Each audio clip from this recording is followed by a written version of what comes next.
What is the relationship between pheochromocytoma and genetics? Have you ever wondered how genetics play a role in certain health conditions? Today, we will look at the connection between pheochromocytoma and genetics, especially in relation to hypertension. Pheochromocytoma is a rare tumor that forms in the adrenal glands.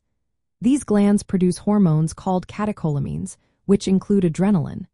When this tumor releases too much catecholamine, it can lead to high blood pressure, also known as hypertension.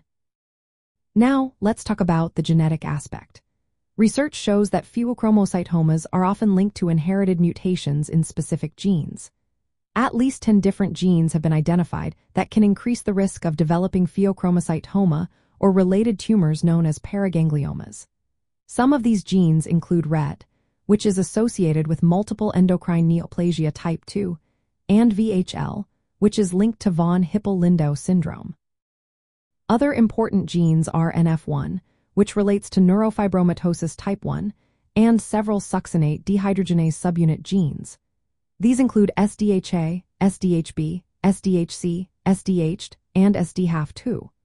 Additionally, TMEM127 and MAX are also part of this genetic connection.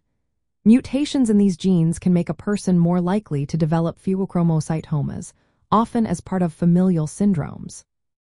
Understanding this genetic link is important.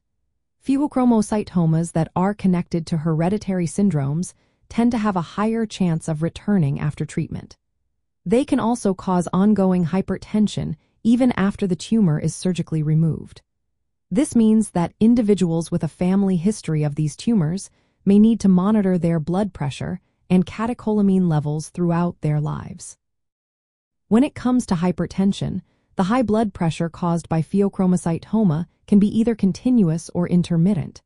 Some people may experience severe spikes in blood pressure, leading to serious cardiovascular issues like heart attacks or strokes. Interestingly, not everyone with pheochromocytoma has high blood pressure.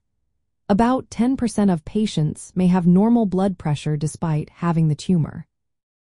Surgical removal of the pheochromocytoma usually helps normalize catecholamine levels and reduces the risk of acute hypertension.